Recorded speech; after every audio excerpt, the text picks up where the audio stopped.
จะโยนกันสักก่อนไม่หยุดนะโยมท่านใดที่ยังไม่ได้โอนส่งเงินครับ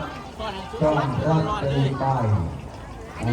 ชีวิตขัดคล่องเพื่อนำปัจจัยอธิษฐานมาใส่ในท้องใหญ่เงินทองจะไม่รั่วไหลได้อธิษฐานใส่ในใส่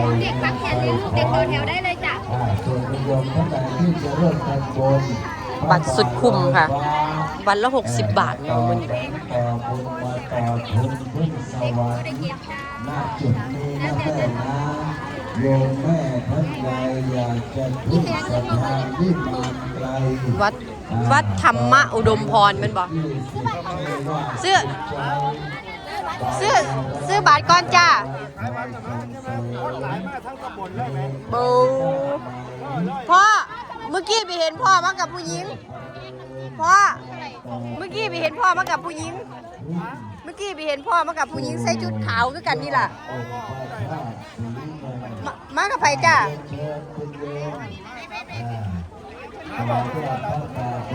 อีหลีไปแล้ว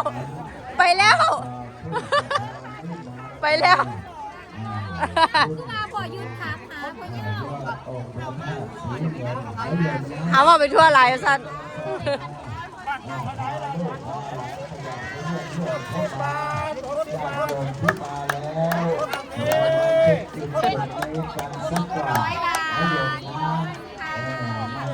คนละ1 ใบนะจ๊ะ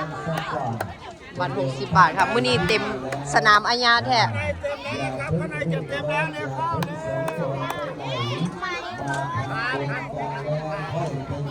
พ่อแจกคนละใบ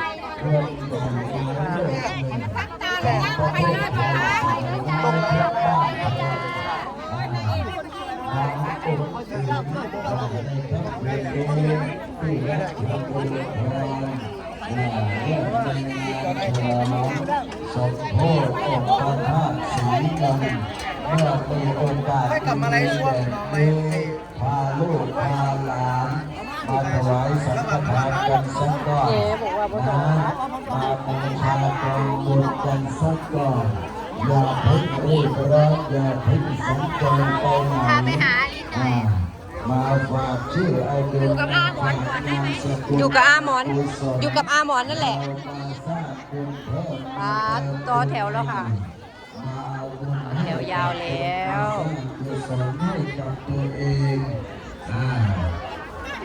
มาแล้วก็ขออนุโมทนากับเศรษฐีผู้ใจบุญนายคุณผู้ใจดีในขณะนี้มาร่วมต่อคิวก่อนนะคะต่อคิวซื้อบัตรก่อนนะคะนี่แบงค์100มาเหมาบัตรเดียว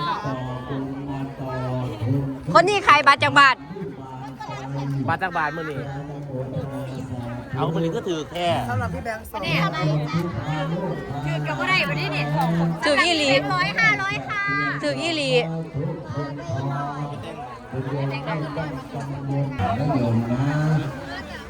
เรียนเชิญเจริญพรที่กำลังขยัน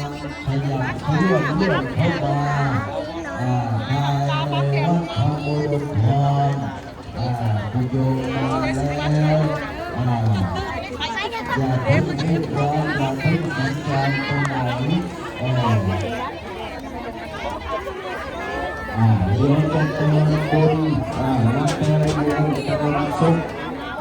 เติมทรัพย์ต้อนรับปีใหม่หรือว่าโยมจะต่อว่าพระป่าลอยฟ้า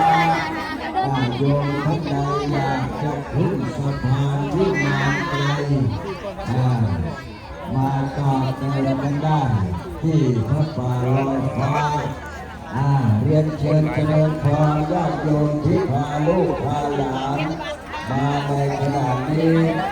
ก่อนจะไปชมหมอลำวงใหญ่นิยมนะจะมาให้พระเดชพระคุณหลวงพ่อท่านพระพรหมนะพระพุทธมนต์ให้สักก่อนเรียกเขาตั้งไหนมาทางผ้าไตรจีวรถวาย หนีภัยการเขาประรบให้เจ้าการนายเวรเจ้าเกณฑ์ชะตาเรียนเชิญนายมนะ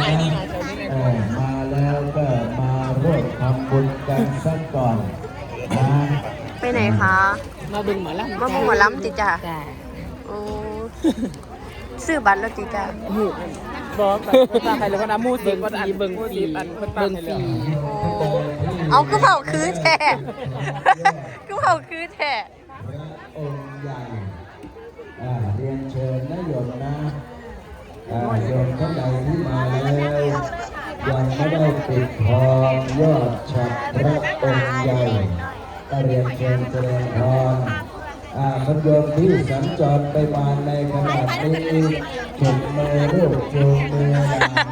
ประสาน บัตรน่ารักไรพุทธะ ที่รู้ใจ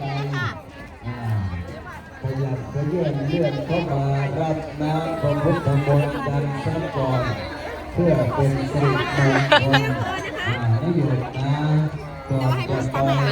ทานข้าวโยมท่านใดที่ รุ่นใดเลยนะจ้ะเลขตามที่วางนี่แหละจ้ะ คือกี่ดอกแล้วมีเหล็กได้ถือกี่ดอก แม่มันสิมีเลขใดเลขหนึ่งถืออยู่ดอกวางอยู่เนี่ย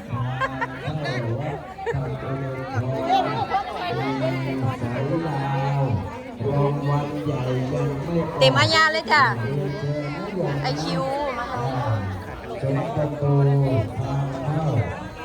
เรียนเชิญโยมมาเขียนชื่อนามสกุลมีนามให้ปรากฏมียศให้ประกาศ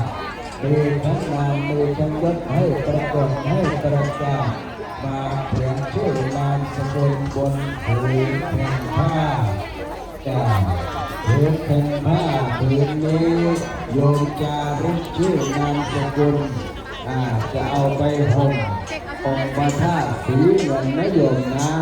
เพราะฉะนั้นแล้วมีโอกาสดีๆแบบนี้ก็เรียนเชิญเจริญพรญ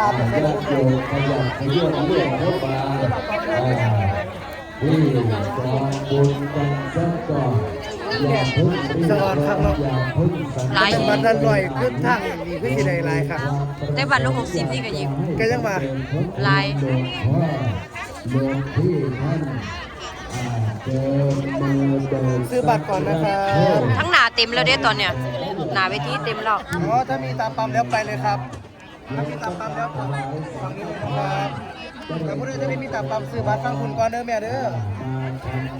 แม่เบิ่งเจ้าอยู่คุณ คนไปทำบุญฟังคุณแล้วไปกับมาพี่วัดอะไรนะ วัดธรรม แอดมิน ทำอย่างก่อน วัดธรรมอุดมพรเป็นปะ ธรรมอุดมพร วัดธรรมอุดมพร นาแก้ว จังหวัดสกลนคร เขาซื้อวัดเจ้าไหม ญาติจำผิดสะดอก แม่นก็ยังว่าธรรมอุดมพร ช่วงนี้ให้จำผิดจำถูกอยู่ นี่จังมือนั่นบ่แม่ วันที่14เป็นอันจังหวัดชัยภูมิเป็นจังหวัดศรีสะเกษเนาะเงินหลายเดี๋ยวพาไปพี่น้องเขา เด็กเข้าฟรีเลยครับไปเลยครับบักละครับ โอ้เด็กน้อยเข้าฟรีเลยค่ะมื้อนี้อายุไม่ถึง15เข้าฟรีสอน ต่อไปต่อ วันละ60นะครับเชิญเลยครับ สวรรค์ณจุด หนูเท่าไหร่หนูเท่าไหร่ เข้าฟรีไหมเนี่ย เข้าฟรีไหมลูก คนละใบ โอ้ได้ยินเสียงแล้ว อีกบ่จะน้อยกับซาเสร็จ อย่างน้อยก็เช็คเช้าแล้วยังบ่ทันได้แล้วดีลูกยังบ่ขึ้นจอเพิ่งหยิบติด สรุปมันเป็นซาเสร็จหรือเช็คเศร้า เด้ง2อย่างล่ะแล้วแต่สะดวก ท่านผูกข้อต่อแขนด้วยได้เดิน มาได้เลยค่ะวัดธรรมอุดมพรค่ะ จังหวัดสกลนครค่ะบัตร60 บาทค่ะ